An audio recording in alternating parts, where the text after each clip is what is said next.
বেকার ছেলে তার মাকে বলছে, শুধু ডাল দিয়ে ভাত খেতে ইচ্ছা করছে না, একটা ডিম ভেজে দাও না মা। মা তখন বলছে, ডিম ঘরে বসে জন্ম হয় নাকি? শুয়ে বসে 3 বেলা শুধু বাপের ঘরে বসে খাচ্ছিস, আবার মজা না হলে গলা দিয়ে খাবার নামবে না। নবাব দাদা জন্ম হয়েছে ঘরে অকর্মা, এত বড় হয়েছে তাও কোনো কাজে খাটে না। বেকার ছেলে একটা ডিমের আবদারের বিপরীতে মা এতগুলো কথা শুনিয়ে দিল। রাগে গজগজ করতে করতে জায়গা ত্যাগ করলো। খাবার টেবিলে মায়ের এমন কথা শুনে গলা দিয়ে আর খাবার নামলো না। ভাতের প্লেটটা রেখে হাত ধুয়ে ফেললো। মা চাইলে ভালোভাবে বলতে পারতো ডিম নেই। আর সে বেকার বলে মুখের উপর উঠতে বসতে খাবারের খোঁটাও শুনতে হচ্ছে। নিজেকে আজকাল একটা বোঝা মনে হচ্ছে। ভারী একটা দীর্ঘশ্বাস ছেড়ে রাতে না খেয়ে ঘুমিয়ে পড়লো ছেলেটা। রাত পেরিয়ে সকাল হলো, কেউ একটিবারের জন্য তাকে খেতে ডাকেনি। এক বুক চাপা কষ্ট নিয়ে না খেয়ে চলে গেল টিউশনি করতে। হেঁটে দিয়ে হাত খরচ চালায় ছেলেটা। আজ চাকরিওয়ালা বড় ছেলে বাড়িতে এসেছে। যে ঘরে বেকার ছেলের জন্য একটা ডিম ছিল না, সেই ঘরে আজ বাহারি আয়োজন করেছে মা। দুপুরে বড় ছেলেকে যত্ন করে খেতে দিল মা। ওই সময় অভিও এসেছে বাড়িতে। মা তাকে একটিবার অব্দি খেতে রাখলো না। পেটের ক্ষুধা জানে এক প্লেট ভাতের জন্য কত কটু কথা সহ্য করে নিতে হয়। বেকার ছেলেটা সকল কষ্ট চাপা রেখে নির্লজ্জের মতো ভাইয়ের পাশে এসে খেতে বসলো। মা ভাই হয়তো একটু বিরক্ত হলো তার আগমনে। মা 2 ছেলেকে ভাত দিল, তবে বড় বড় মাছের টুকরো গুলো এবং মাংসের টুকরো গুলো চাকরিওয়ালা ছেলের থালাতে উঠলো। অভি মাথা নিচু করে এক থালা কথা নামক খাবার হজম করছে।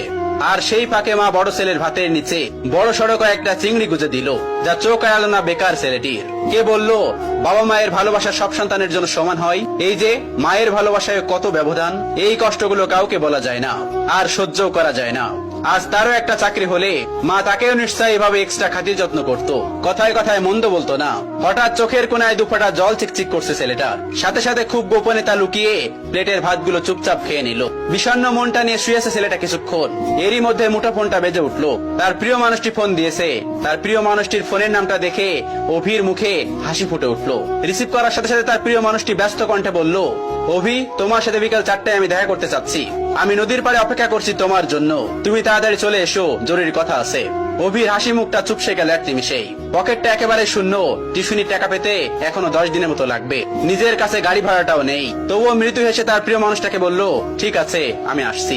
অভি সাথে সাথে রেডি হয়ে নিল। ভয়ে ভয়ে বাবার রুমে গিয়ে ভীতু কণ্ঠে বলল, আব্বা। বাবা তখন বললেন, হ কন সাহেব, গায়ে বাতাস লাগাতে যাচ্ছেন বুঝি? বাবার ঠেস মারা কথা গায়ে মাখলো না অভি, বরং অনুনয় করে বলল, আমাকে 100 টাকা দিবেন আব্বা, খুব আর্জেন্ট দরকার। বাবা তখন বলল, টাকা তো আর গাছে ধরে না যে তোকে ছিঁড়ে ছিঁড়ে দিব। নিজে কামাই করতে পারিস না? মানুষের ছোট ছোট পোলাপানো কত টাকা কামাই, পুরো সংসার চালাই, আর এত বড় দামড়া হয়েও বাপের কাছে টাকা চাও? এই লজ্জা করে না তোর? তুই সারাদিন গায়ে বাতাস লাগাই বেড়াবি, আর প্রত্যেকদিন তোর আমি টাকা দিব? অনেক তো বসায় বসায় খাওয়াইছি, আর না। তুই আমার সোজা সাপটা কথা শোন, আমি তো এত পকেট খরচ দিতে পারবো না। এখন থেকে নিজে নিজে ইনকাম করে খা, আর তা না পারলে আমার ঘর থেকে বাইর হয়ে যা। এত ঝামেলা আমার সহ্য হয় না, তুই আমার চোখের সামনে থেকে দূর হ। বাবার এতগুলো কথা শুনে ছেলেটার বুকটা মোচড় দিয়ে উঠলো। ভারী কয়েকটা দীর্ঘশ্বাস ফেলে নিঃশব্দে বের হয়ে আসলো ঘর থেকে। এদিকে প্রিয় মানুষটা বারবার কল দিয়ে তাকে তাড়া দিচ্ছে। নিজেকে সামলে নিল অভি। বাগান থেকে একটা গোলাপ ছিঁড়ে নিজের পকেটে রেখে দিল অভি। অতঃপর পায়ে হেঁটেই গেল যথার্থ স্থানে। প্রিয়তমা আগে এসে বসে আছে। অভিকে দেখে উঠে দাঁড়ালো এবং বিরক্ত কণ্ঠে বলল, এত দেরি করলে যে? জানো আমি কতক্ষণ ধরে বসে আছি? অভি তখন বলল, সরি আমার অনুরাগী, রাগ করো না আমার উপর, আসতে একটু দেরি হয়েছে।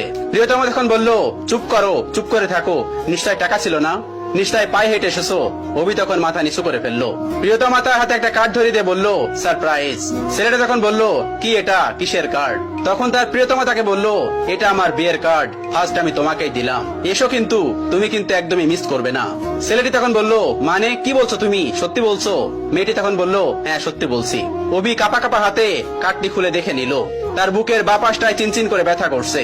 কাপা কাপা কণ্ঠে জানতে চাইলো, 3 বছরের সম্পর্কের, তবে আজই কি ইতি কথা?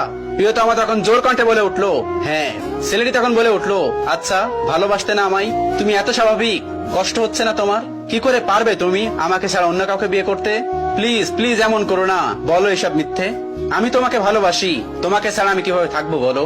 প্রিয়তমা তখন বলে উঠলো, দেখো আবেগ দিয়ে জীবন চলে না, কম অপেক্ষা তো করলাম না তোমার জন্য। আমি আর আমার বাবা মাকে কষ্ট দিতে পারবো না, আমি চললাম। তখন ছেলেটি অনুনয় বিনয় করে বলছে, আমার হয়ে থেকে যাও না প্লিজ। প্রিয়তমা তখন বলে উঠলো, রাখতে পারবে তুমি? ছেলেটি তখন আবারও বলল, আমাকে আরো কয়েকটা দিন সময় দাও না প্লিজ। প্রিয়তমা তখন জোর কণ্ঠে বলে উঠলো, রাখতে পারলে এক্ষুনি, আর না হয় আর আটকিও না। ছেলেটি হাঁটু গেড়ে বসে পড়লো মাটিতে। কিভাবে আগলে রাখবে